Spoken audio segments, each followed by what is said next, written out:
about a guy named John. But this is a good guy, a good man. And he lives in LA. And he is actually driving home from work. And it was a terrible day at the office. He didn't finish work until 10:30. He was exhausted. He got in his car and he thought to cheer himself up, he'd take the country road back home. And as he turned a corner, he saw a man passed out in the road. Now, John is incredibly tired, but he's a Christian, he's a good guy, so he stops, puts the man in his car, takes him to a hospital, does the whole Good Samaritan thing.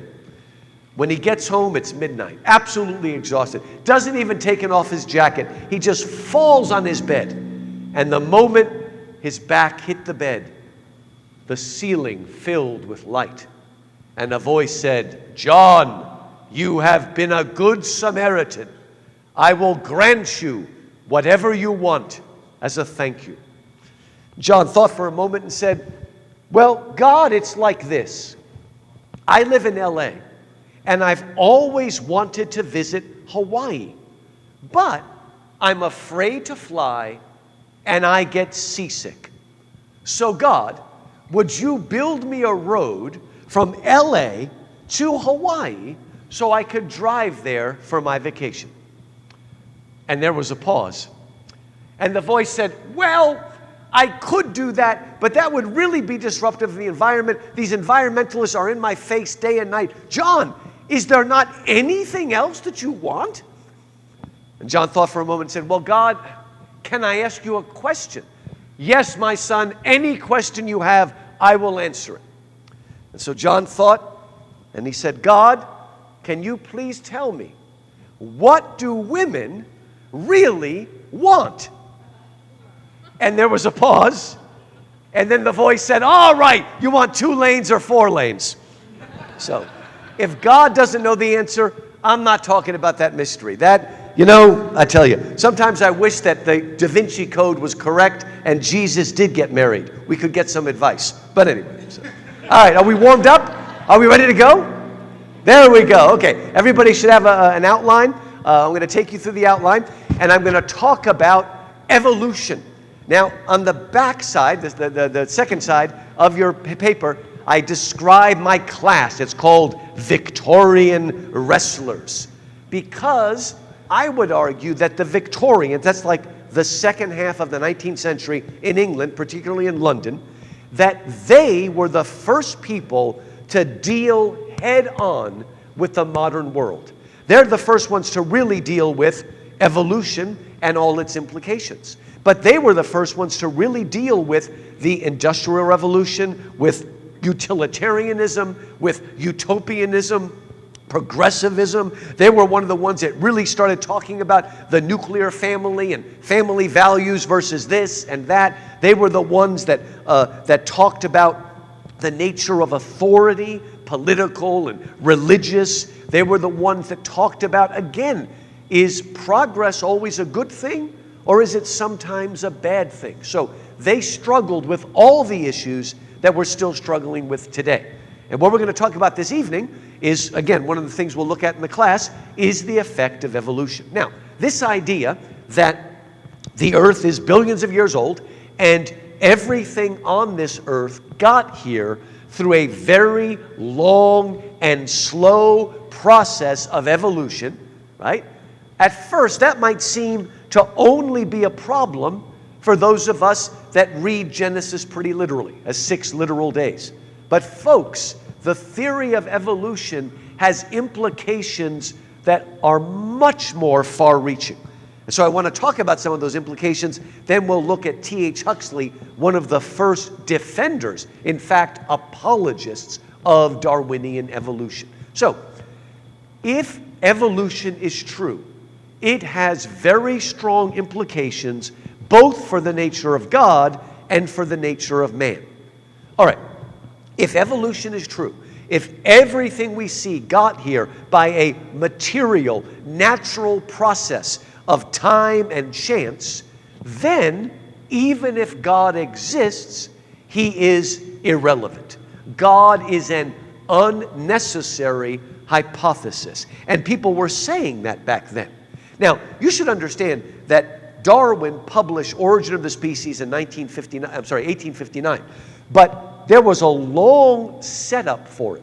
The first people to talk about evolution were not the biologists, they were the geologists who said that the earth itself shows not a global flood, not catastrophe, but what they called, big word, uniformitarianism. That everything we see was caused by a long, slow change over millions upon millions of years. By the way, if you go with the Big Bang, the Earth is only 4.5 billion years old. They thought it was much older than that, billions upon trillions. And actually, if you believe in Darwin, 4 billion years is actually not enough time, as big as that sounds. My friend Max is the first one to show me that even the Museum of Natural Science in Houston has finally admitted that petrified wood is not proof of evolution, but of a catastrophic flood. And they even admit it in a very small sign, if I remember. Max just stands there and points to it all day. It's good stuff. So after that, it was called the Nebular Hypothesis. The people that looked at the cosmos and said also, long, slow, completely unguided, completely random, and this is what we get at. So again, if that's true, then God has no role to play. Maybe he's a philosophical or theological theorem or proposition, but what does he do? God, if he exists, is reduced to a God of deism. Most of you probably heard that before. Deism is the belief that God is like a divine watchmaker, gets everything started, then steps back and lets everything run on its own, doesn't get involved in our life. There was a very big push for deism in the 18th and 19th century. Those were the people that read the Bible but threw out all the miracles. All they cared about was the social teachings of Jesus, which are important, okay? But that's not all that Jesus did. But they believed in a God who's so removed, he doesn't get involved. In fact, a lot of them came to believe that, yeah, there is a God, but God is basically the laws of nature. That seems to have been Einstein's God. It was certainly Spinoza's God. The God who is the universe or is the laws of the universe. Or let's just go right back to Greek mythology and all the mythology of the world and say that God himself evolved, right? You do understand that in Greek mythology, in the beginning, there was just chaos, undifferentiated matter, and out of the chaos came the gods, and then came us. But the gods also are created or evolved beings in all the mythology all around the world.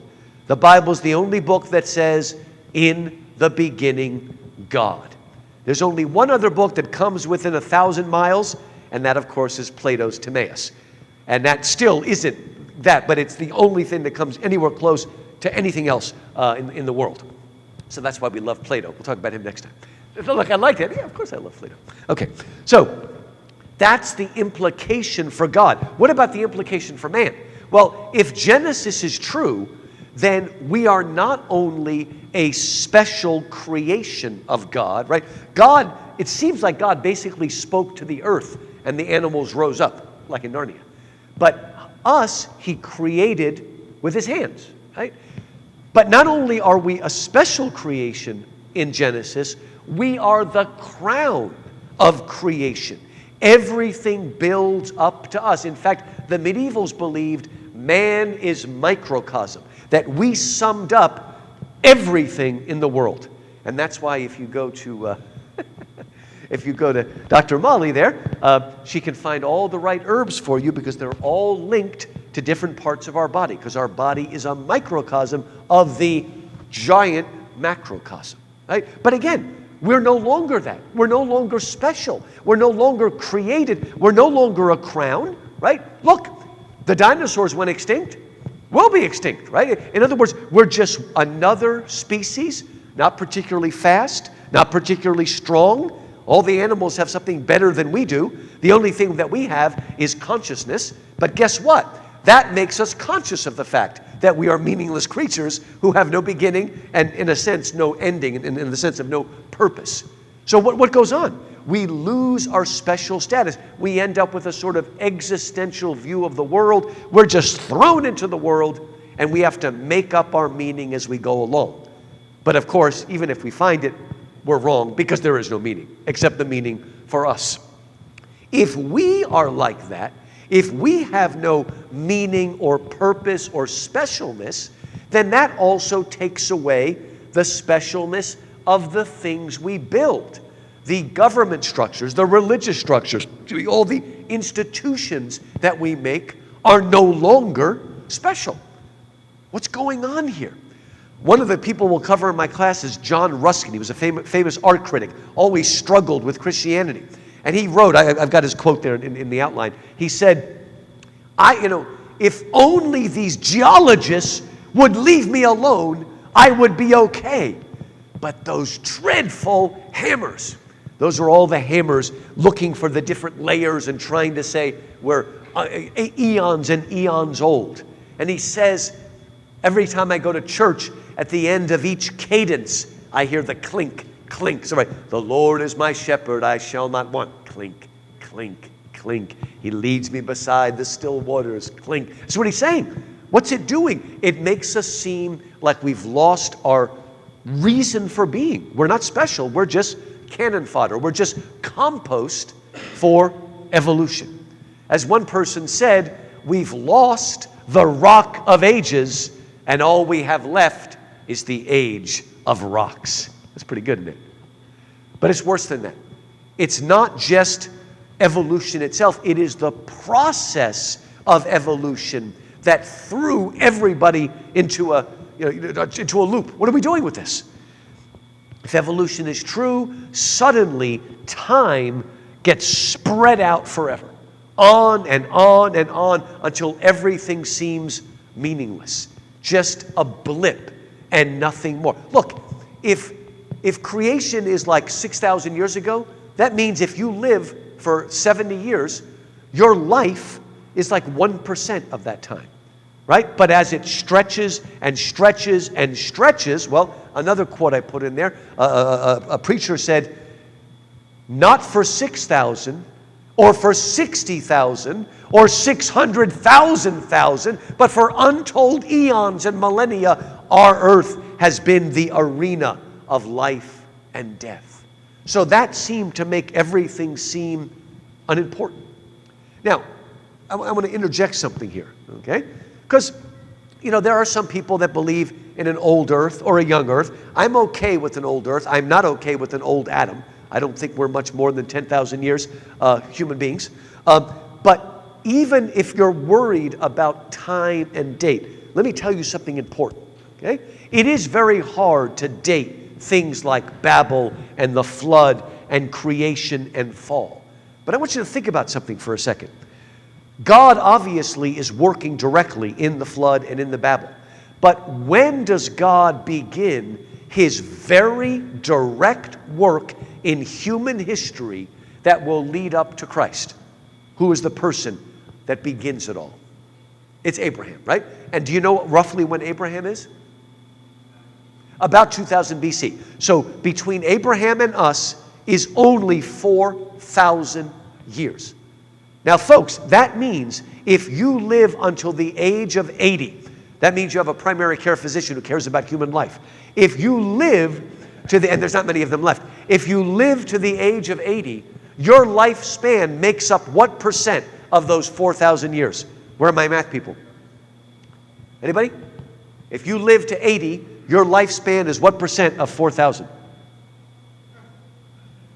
Nobody's good at numbers? Molly? If you live for 80 years, that's what percentage of 4,000 years? It's not that hard. You can do it in your head. Even Max can't do it. Everybody do it? 2%. Thank you. Okay. That is a pretty darn significant. Look, 2%, if I wasn't a Baptist, I would bet on that. Okay? 2% is a pretty significant. Actually, I guess I'm not anymore. I'm just a Christian. All right, Houston Christian. All right, break out the wine and cheese, folks. Houston Christian University. All right. It's amazing. What's that? Or live. Oh, yeah, sorry about that. That was just a joke. Okay. I didn't really mean it. Anyway. If you don't like it, I'm a professor at the University of Houston, just so you know that. Okay. If I was a professor at U of H, I would actually be drunk right now. Okay, so. And I would be cursing. Okay, stop. Okay, all right, we're reeling in. Oh, man, I think I'm back against the wall. Oh, man, that scoundrel, put him in jail. Okay, put him in jail. So, this is really cool against this wall here, man. That's like that game I played when I was a kid where you knock the ball. Yeah, okay, sorry. All right, so, again, even if you only live to age 40, that's 1%. So I want you to understand, even if you think the earth is a long time, you need to understand that our lifespan is incredibly significant in terms of the direct work that God is doing in human history. 2000 BC, 2000 AD. Right? Now, but still, that time thing is a big deal. The next thing is the way that evolution works, what's called natural selection, or in the vernacular, survival of the fittest. That not only suggests that the system by which we were made is incredibly violent, it also suggests that that process cares nothing about the individual, right? How does evolution, how does natural selection work? All you need is one person to get through. Everybody else is compost. It doesn't make a difference, right? As long as you get your genes through and you go on and do it. So it's merciless. The individual does not matter. But it's worse than that, folks. And Alfred Lord Tennyson, we're going to look at his poem In Memoriam. Tennyson realized, no, not only does the individual, even the species, right? Whole species are gone. The dodo bird is gone, right? The dinosaurs are gone, right? There's a lot of creatures that have gone extinct. So nature doesn't really care. Let everything go away. Now here's the problem. Once you have this idea that we, our world, but especially us, were created by a system or method of natural selection or survival of the fittest that bleeds or breeds throughout society. And it starts affecting, there was a guy named Herbert Spencer who talked about social Darwinism. Let's take the idea of Darwin and put it in the business world. Or as my friend Calvin is learning, in law school, okay? Absolute cutthroat, man. Out you go, right? And I just want to tell you something, and some of you may follow this. There's been a lot of recent research over the last 30 years that now suggests, and this may be very true, that it's not Darwinism that led to social Darwinism, but that social Darwin, because remember the Industrial Revolution is like 1800, 60 years before Darwin. So a lot of people are thinking now it's the Industrial Revolution and the desire to exploit the worker, and isn't the science of natural selection a wonderful little thing to justify everything we're doing? So there probably is a symbiotic relationship between the two. Now, most of you that studied know that Hitler was a huge fan of Darwin, and the eugenics that he practiced was basically pure Darwinism. And many of you know they practice eugenics in America as well, right? And they were serious about eugenics. Man, if we didn't stop them, there'd be nobody left in Arkansas. I mean, it's just unbelievable. All right, okay. Take it back, reel it in. This is just so cool. It's like, I don't know. Anyway, it's Tabitha's good cooking, man. It's got me going here. Okay. Anyway, so again, some of you know this, that in addition to the social Darwinism in the workforce, there were two sort of sociologists named Thomas Malthus and David Ricardo. Malthus and Ricardo. And they're Victorians, they worked out what they called the iron law of wages. Right? What does that mean? It means we can't give the workers too much money. Because you know what happens? If you raise the wages of the worker, then they'll be better clothed and better fed. And you know what they'll start doing? Having more kids, okay? And they'll keep having more kids. And then when there's a lot of kids, there will be a glut of workers. And then the law of supply and demand will drive the wages all the way down. Then people will start to die. And then when enough of them die, supply and demand will go back up, and you're caught. They called it the iron law, where you can't break out of it. It's a cycle, again, very, very anti-humanistic way of looking at people and looking at workers. Now, let's see any of you can recognize one of the best critiques of this social Darwinism. Somebody says, are you going to give some charity? What charity? Aren't there any workhouses? Aren't there any prisons? Yes, but some people would rather die than go there. Then let them do so and decrease the surplus population. That is Ebenezer Scrooge, okay? He actually uses that phrase, decrease. And here's what's wonderful about it. Later on, somebody says to him, then let him die and decrease the surplus population. Who is it? It is the ghost of Christmas present, a.k.a. Father Christmas, right? And then Scrooge stops, because Scrooge has gotten to know who? Tiny Tim. He's gotten to know one of these poor people. He's not exactly a worker yet, but he's got to learn one of the poor people, and suddenly they're not a statistic, they're flesh and blood. And again, the force of that, and again, it's evolution, but it's also the Industrial Revolution, takes away from the specialness and integrity of the individual. So those are, again, some of the problems. Now let's talk a little bit about this guy, H Huxley, and what he did, right? Very, very clever. Okay, now, Darwin, again, published Origin of Species in 1859.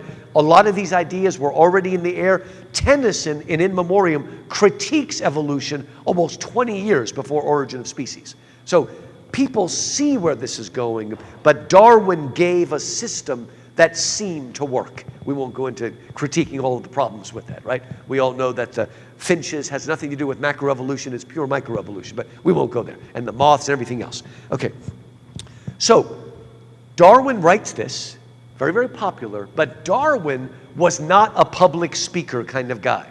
He was very shy, he was very unassuming, he didn't do well with publicity. But there was a man named Thomas Henry Huxley, T.H. Huxley. He is the grandfather of Aldous Huxley, who wrote Brave New World. And Aldous had a brother named Julian Huxley, lesser known today, but very much a big Darwinist of his time as well.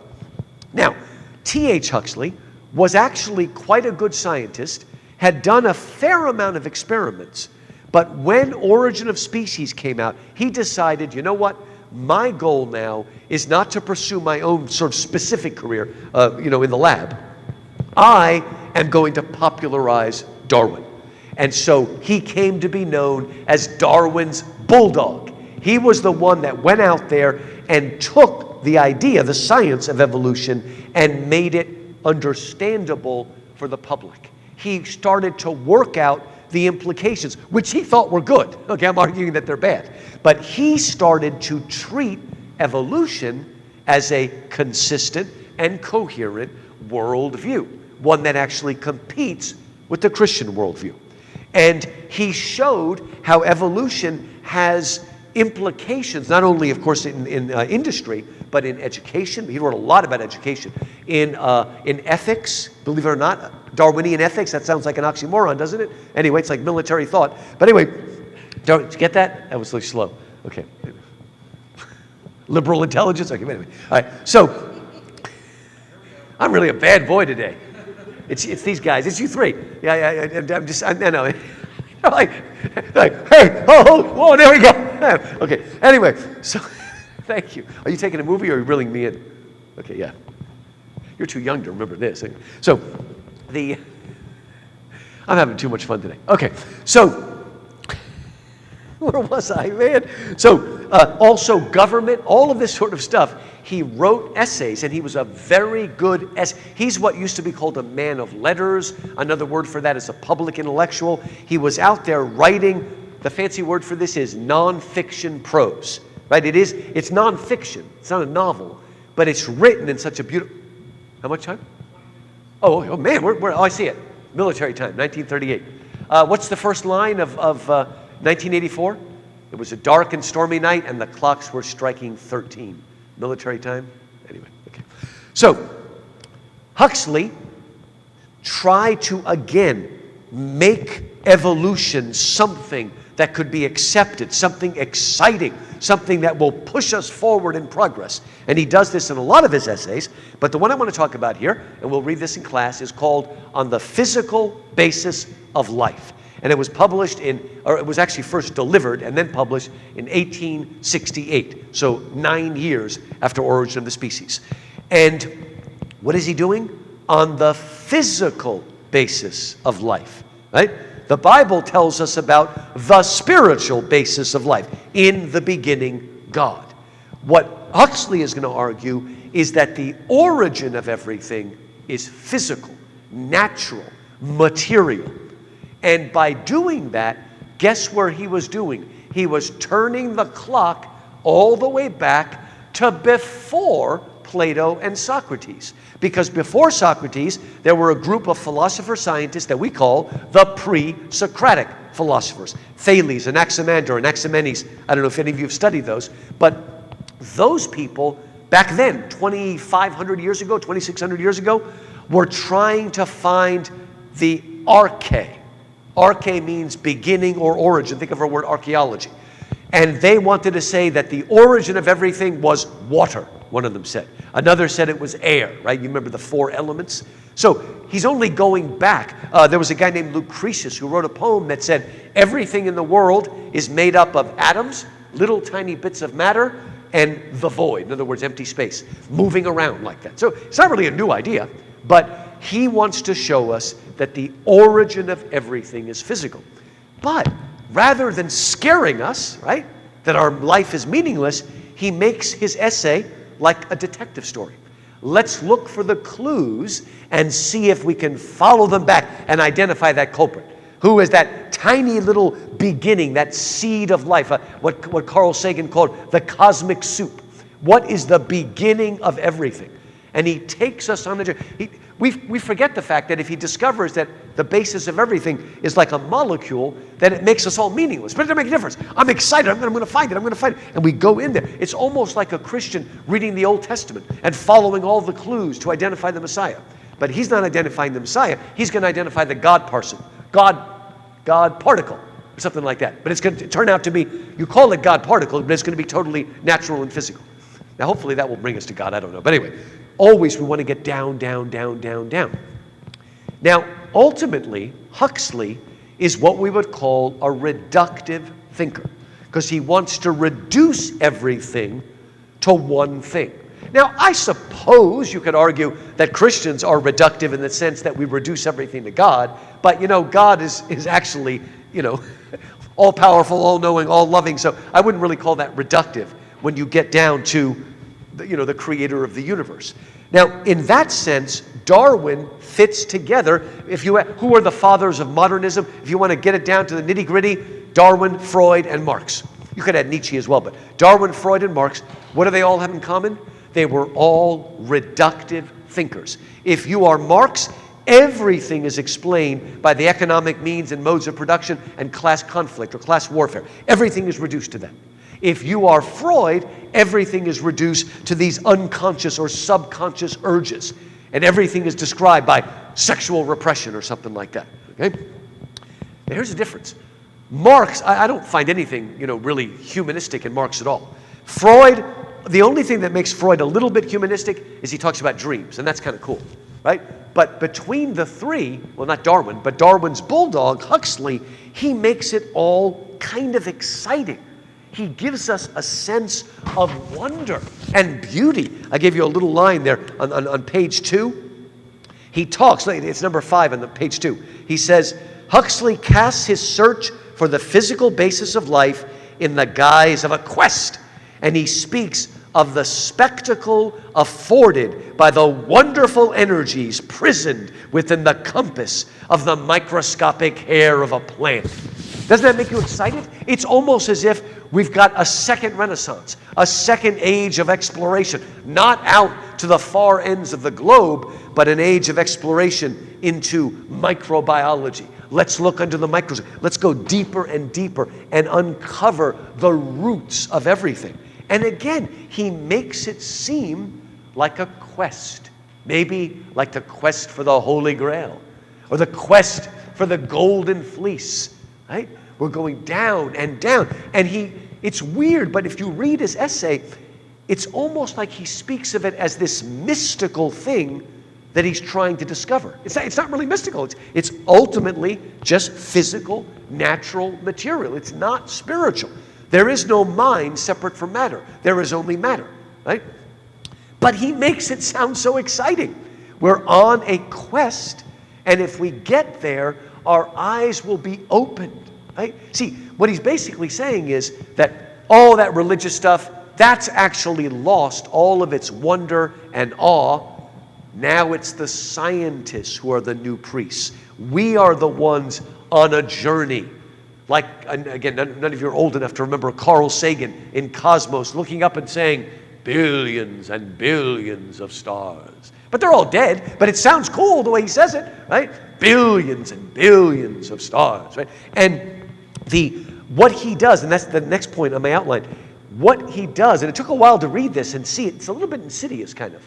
He basically co-opts for himself religious and spiritual and sort of mystical terminology.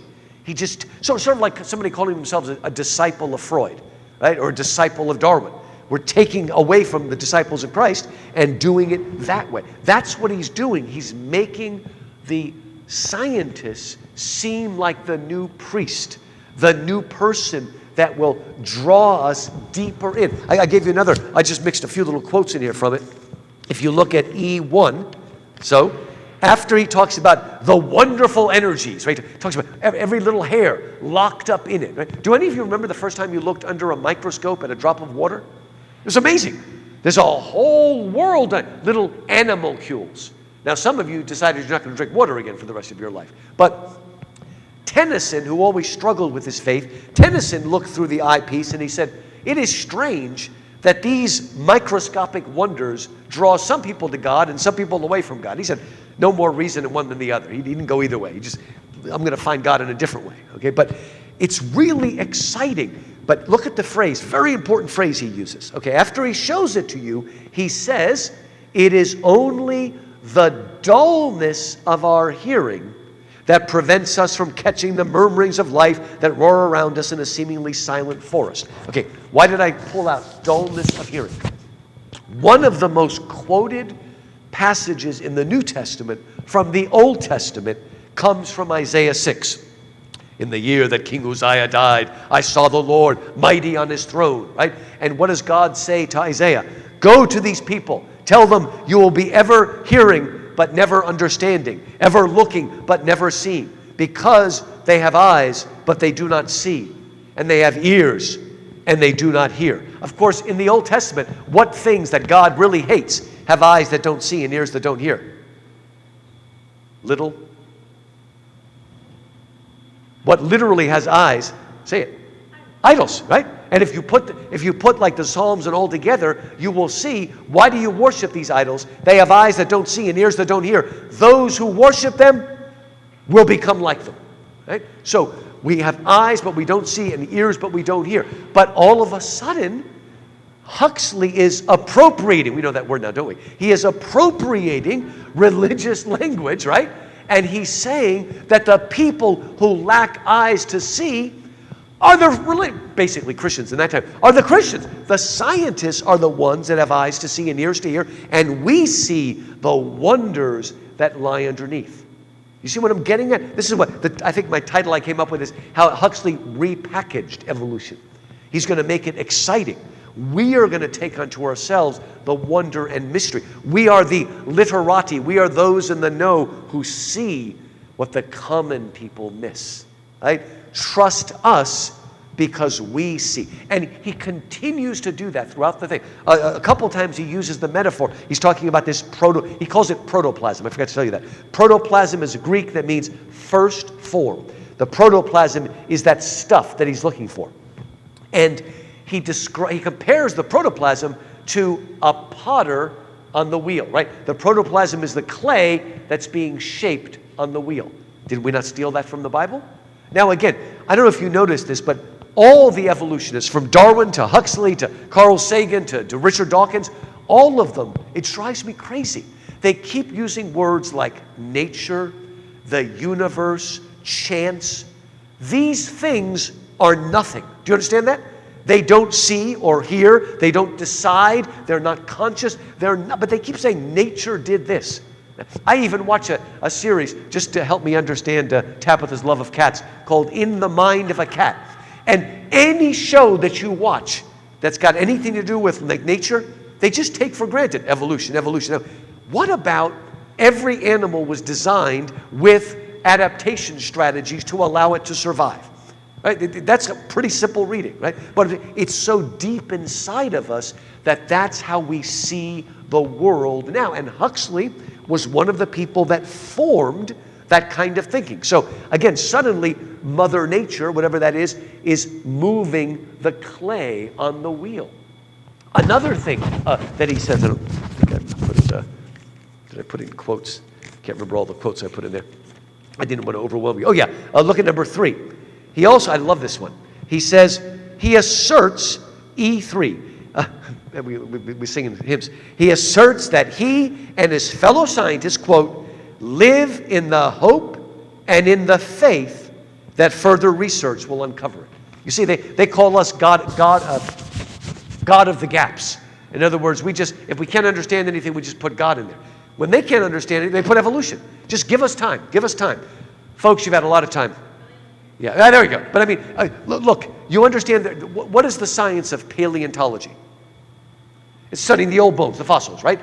The paleontology, until recently maybe, exists for one purpose and one purpose only, to prove Darwin. That's the whole reason, to give us so that we can have that, going up like that. All right, I'm not going to make any more jokes about who these people are. Okay, and then moving on up. Okay, moving on up. So they're not there. The bones are not there. Okay, but they keep waiting to find some kind of what's the word I want? A transitional animal, and they're just not there. They keep saying They say, you must believe in evolution. Think of the missing link, sir. It's called the missing link because it's missing. Okay, I want you to remember that, and I want you to answer that when someone says it. It's called, just like Q, all that nonsense about Q. It's called Q because it doesn't exist. Quell, source, give it a name. Just because you give something a name doesn't mean it exists. Okay, come on, folks. Anyway, there didn't used to be business majors until someone said business major, and then suddenly it existed. Okay, sorry, I had a little humanities joke there. You're getting Markos raw and unfiltered tonight. Okay, I feel like I'm at a comedy show or something like that. Okay, anyway, all right, let me finish up. So another thing, again, everything I'm trying to say here is that this is all a way of appropriating language that links to Christianity to make science the new religion, right? Another thing that he does, there was a writer named Balzac. She advocates dirty books. Chaucer, Rabelais, Balzac. That's the Music Man. Starring who on Broadway right now? Yeah, Hugh Jackman is doing it. If you want to pay $300, you can go see it. Anyway, it costs you more money to see the show than fly to New York City. Anyway, okay. So Balzac was an atheist writer, basically, and he wrote a short story called The Donkey Skin or The Ass's Skin. And I haven't read it, but he tells the story of somebody gets this ass's skin, and it's like a magic lamp. And it answers his wishes, but every time he gets a wish, the skin gets more shriveled up and shriveled up and shriveled up. Now, the weird thing about it is, like, you know how preachers will tell a story, and then they'll get a spiritual Christian meaning out of it? Well, he takes that story and gets a physiological, evolutionary meaning out of it. Basically, every time we die, our protoplasm is like that. It's getting shriveled up. And so he's making it. And then the absolute crowning thing is he wants to talk about what happens when we eat a leg of mutton. Is that the name of a chapter in a book? No. Roast mutton? The Hobbit. It's called Mutton. I can't remember. It's one of the chapters in The Hobbit. It's got the word mutton in it. Anyway, you know what mutton is? It's like a lamb or sheep leg or something like that. Okay, so what he says, whenever one of us eats a mutton chop, what happens is that the protoplasm in the sheep, right, has like shriveled up and died, and then we eat that protoplasm, and it comes back, and it becomes us, right? He's trying to talk about it. You are what you eat. But look at the way he describes, this is my last quote, because it's so bold and shameless. It's E7. This is what he says. I'm sorry, it's actually 6. He explains, by such digestive mechanisms, Huxley exclaims, will he, quote, convert the dead protoplasm into living protoplasm and transubstantiate sheep into man. Now, do you understand why that is like really shameless? He is taking the most important miracle in the Bible, the resurrection, right? The bodily resurrection, where literally life out of death and a resurrection body that's better than the one before. But he's also attacking particularly the central miracle in the Catholic Church, the Catholic Mass, of transubstantiation, when the bread and the wine are transubstantiated into blood, into body and blood. Do you see what he's, talk about drop the mic. Man, drop the gadget. Stay. Okay. Look, I'm arguing against evolution, and I have a tail. See?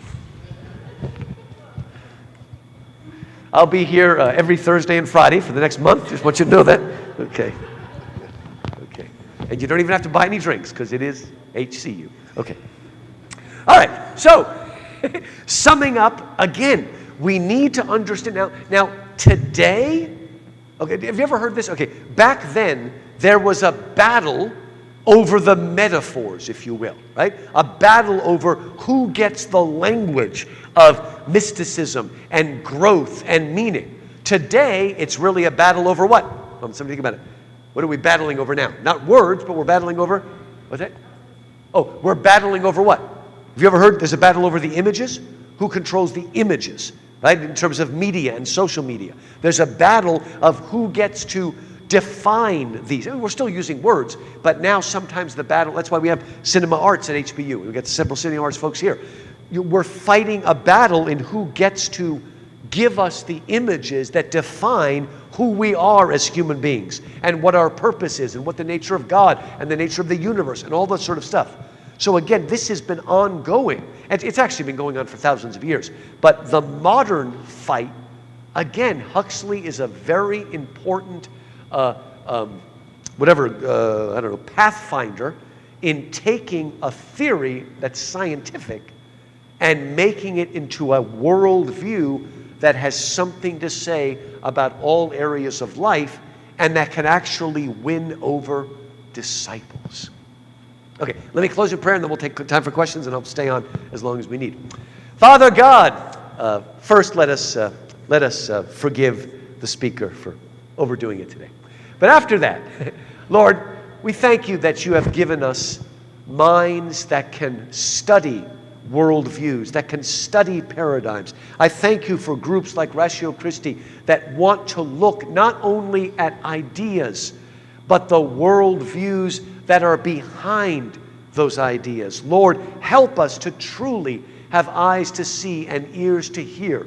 Let us analyze, let us use the wisdom and discernment that you have given us. And help us, Lord, to open the eyes of others. Help us to tell a better story with better metaphors and better images, because we know the grand meta-narrative of creation and fall and redemption and reconciliation and glorification. And we thank you in Jesus' name. Amen.